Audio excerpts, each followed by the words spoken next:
Hello BSc first year student, कैसे हैं आप सभी लोग। उम्मीद है आप लोग बहुत अच्छे होंगे। दोस्तों, आज की इस वीडियो के अंदर हम डिस्कस करेंगे बीएससी फर्स्ट ईयर बॉटनी के सेकंड सेमेस्टर में आपका थ्योरेटिकल पेपर आता है आर्चिगोनियड्स एंड प्लांट आर्किटेक्चर।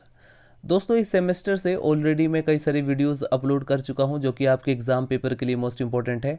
तो अगर आप उन वीडियोस को देखना चाहते हैं तो डिस्क्रिप्शन बॉक्स में आपको लिंक मिल जाएगा, या फिर आप चैनल के अंदर जाएंगे, आपको एक अलग से प्लेलिस्ट मिल जाएगा। आज की इस वीडियो के अंदर हम डिस्कस करेंगे एक मोस्ट इंपॉर्टेंट 2 नंबर में शॉर्ट क्वेश्चन में जनरली आपसे पूछा जाता है, describe the economic importance of bryophyta. आपसे 2 नंबर में जनरली ये जो क्वेश्चन आता है शॉर्ट क्वेश्चन में ही आता है, इकोनॉमिक इंपॉर्टेंस ऑफ ब्रायोफाइटा या ब्रायोफाइटा का आर्थिक महत्व। लॉन्ग क्वेश्चन में कभी कभी आता है। अगर लॉन्ग क्वेश्चन में आपसे 5 नंबर में पूछा जाए या 7.5 नंबर में पूछा जाए तो आप लोग इस वीडियो से नोट्स बना सकते हैं। तो चलिए वीडियो को स्टार्ट करते हैं। हेडिंग डाल लीजिए, economic importance of bryophyta. Bryophyta की ज्ञात कुल लगभग 24,000 प्रजातियों में से बहुत कम का महत्व सीधे रूप से मनुष्य यानी ह्यूमन बींग से जुड़ा है, जबकि इसके द्वितीयक, सेकेंडरी अथवा इनडायरेक्ट लाभ हो सकते हैं।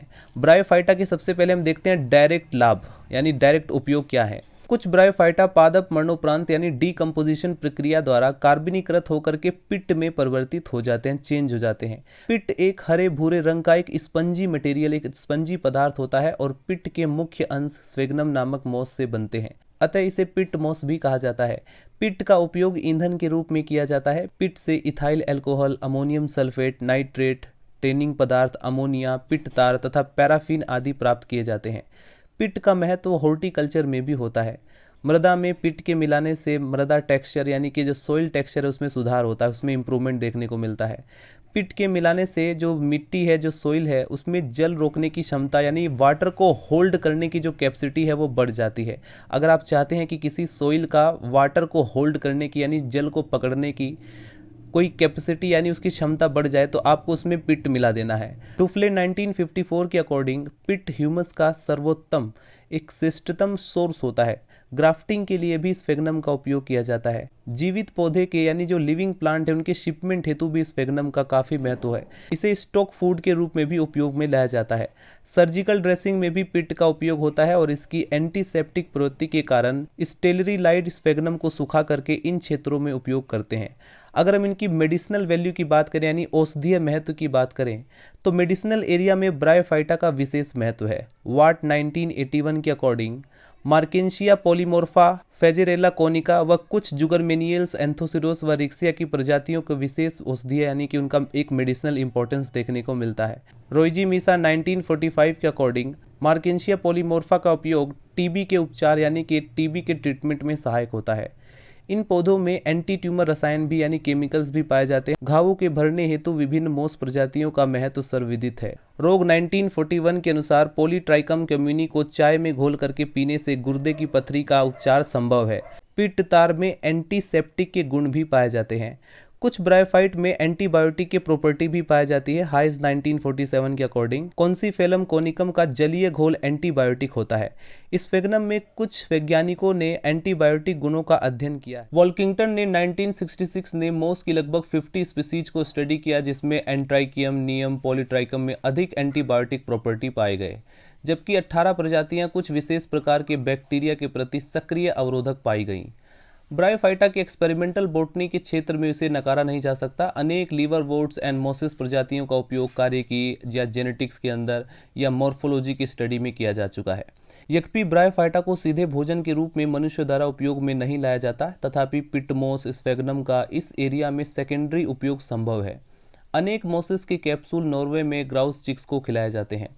रबलिंग व टायलर ने 1979 ने अपने स्टडी के द्वारा ये प्रूव किया कि एयर ड्राइड मोसेस कुछ मेटल्स का अवशोषण कर सकते हैं तथा इनका उपयोग पोल्यूशन इंडिकेटर व मेट्रोलॉजिकल सर्विस के एरिया में किया जा सकता है।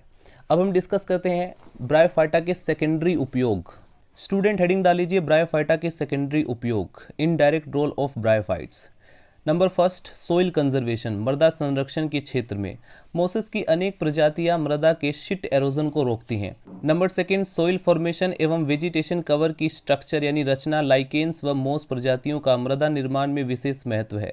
मोस से निर्मित वेजिटेशन कवर में ह्यूमस वानी की नमी की पर्याप्त मात्रा होने के कारण अनेक शाकीय पौधे उग जाते हैं तथा सीडम, थाइमस, एविफेरान व कुछ अन्य। Number third point, role as rock builders, अनेक मोस प्रजातियां जैसे कि ब्रायम, हाइपनम, फेसिडेंस आदि जो कि कुछ अन्य जलीय व शाकीय पौधों तथा कारा आदि के साथ उगते हैं, रॉक बिल्डर्स के रूप में महत्वपूर्ण भूमिका निभाते हैं।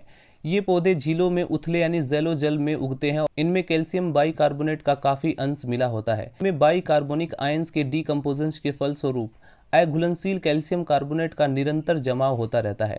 वायु के कांटेक्ट में आने पर जमाव कठोर हो जाता है व कैलकेरियस चट्टान में ये रूपांतरित यानी मॉडिफाई हो जाता है। फाइनली स्टूडेंट, अब हम कवर करते हैं स्फेगनम के संदर्भ में ब्रायोफाइटा का इकोलॉजिकल इंपॉर्टेंस। स्फेगनम के पौधे प्राय पोखरों, दलदली आदि अन्य नम स्थानों पर प्राय अलवण युक्त पानी में उगते हैं। इनका गेमिटोफोर प्राय निरंतर वृद्धि करता रहता है तथा इनका नष्ट हुआ भाग जो होता है वो पिट्ट का निर्माण करता है। स्फेगनम का इकोलॉजिकल दृष्टि से काफी महत्व, बहुत ज्यादा इंपॉर्टेंस है क्योंकि यह दलदल को पृथ्वी में बदल देता है।